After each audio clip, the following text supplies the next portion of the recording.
ఉమ్మడి ఆదిలాబాద్ జిల్లాలో కనిష్ట ఉష్ణోగ్రతలు సింగిల్ డిజిట్ కు పడిపోతున్నాయి. గిరిజన ఏజెన్సీ ఏరియాలో రికార్డు స్థాయి ఉష్ణోగ్రతలతో చలి తీవ్రత రెట్టింపైంది.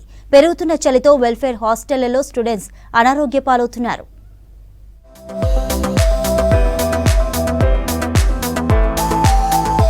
ఉమ్మడి ఆదిలాబాద్ జిల్లాలో కనిష్ట ఉష్ణోగ్రతలు రికార్డు స్థాయికి చేరుతున్నాయి. తిరియాని మండలం గిన్నెధారిలో ఈ నెల 21న 6.5 డిగ్రీల కనిష్ట ఉష్ణోగ్రతలు నమోదయ్యాయి. దీంతో చలి తీవ్రత పెరిగి ఏజెన్సీలోని గిరిజనులు అవస్థలు పడుతున్నారు. ప్రధానంగా ఏజెన్సీ ఏరియాలోని వెల్ఫేర్ హాస్టళ్లలోని విద్యార్థులు చలితో ఇబ్బందులు పడుతున్నారు. ఈ వింటర్ లో అక్టోబర్ చివరి నుంచి కనిష్ట ఉష్ణోగ్రతలు తగ్గుముఖం పట్టాయి. గత వారం రోజులుగా 12 డిగ్రీల లోపు కనిష్ట ఉష్ణోగ్రతలు నమోదయ్యాయి. నెల రోజుల క్రితం మిగ్జామ్ తుఫాన్తో జిల్లాలో 16 డిగ్రీల కనిష్ట ఉష్ణోగ్రతలు నమోదయ్యాయి. అప్పటి నుంచి కనిష్ట ఉష్ణోగ్రతలు విపరీతంగా తగ్గుతున్నాయి. ఈ నెల 13న ఆసిఫాబాద్ లో 10.5 డిగ్రీల కనిష్ట ఉష్ణోగ్రతలు నమోదయ్యాయి. గత 5 రోజులుగా 12 నుంచి 9 డిగ్రీల కనిష్ట ఉష్ణోగ్రతలు నమోదు కావడంతో చలి తీవ్రత మరింత పెరుగుతోంది.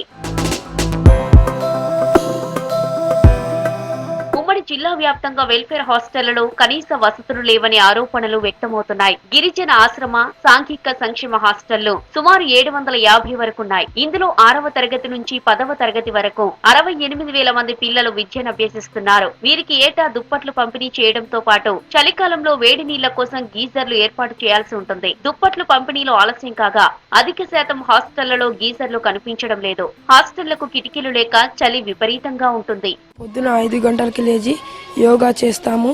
ఇంకా స్నానం చేసేందుకు వస్తే మాకు బాగా చల్లటి నీళ్ళు వస్తున్నాయి. కొందరు చిన్నపిల్లలు స్నానం కూడా చేస్తలేరు. వాళ్ళకు ఇబ్బంది అవుతున్నది. చల్లటి నీళ్ళతో జలుబు దగ్గు జ్వరాలు వస్తున్నాయి. ఇంకా మాకు చెద్దర్లు స్వాటర్లు ఇవ్వలేదు. మాకు కప్పుకోవడానికి చెద్దర్లు లేవు, ఇంకా సూటర్లు లేవు.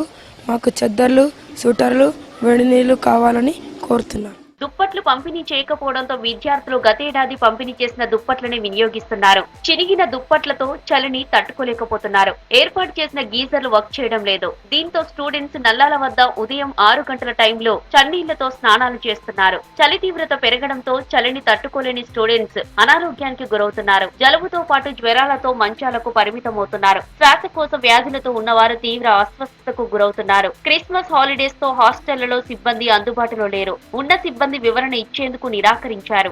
మాకు స్వెటర్లు కూడా ఇంకా ఇయ్యలేదు. రోజు పొద్దున్నే మేము చల్లనీళ్ళతో స్నానం చేస్తున్నాం. మాకు వేడి నీళ్లు కావాలి. పొద్దున బాగా చలేస్తుంది. చల్ల నీళ్ళతో స్నానం చేయడం ఇబ్బందిగా ఉంది. వేడి నీళ్లు కావాలి. మాకు బ్లాంకెట్స్ అవి కూడా ఇయ్యాలి. ఈ సంవత్సరం నిద్ర పట్టదు సరిగా, చలి బాగా వేస్తుంది. ఉన్న ఒక చద్దరిని ఇద్దరిద్దరు కప్పుకుంటున్నాము. వేడి నీళ్ళు వస్తలేదు. చల్ల నీళ్ళతోని స్నానం చేస్తున్నాం. చాలా ఇబ్బందిగా ఉంటున్నది. మాకు వేడి నీళ్ళు కావాలి. కప్పుకోవడానికి చద్దర్లు లేవు, స్వెటర్ కూడా వేయలే. వేడి నీళ్ళు స్వెటర్ చద్దర్లు కావాలి. ఆదిలాబాద్ జిల్లాలో కనిష్ట ఉష్ణోగ్రతలు మరింత తగ్గుతాయని వాతావరణ శాఖ హెచ్చరిస్తోంది. వెల్ఫేర్ హాస్టళ్లలో కనీస వసతులతో విద్యార్థులను చలి తీవ్రత నుంచి కాపాడాలని డిమాండ్ వ్యక్తమవుతోంది.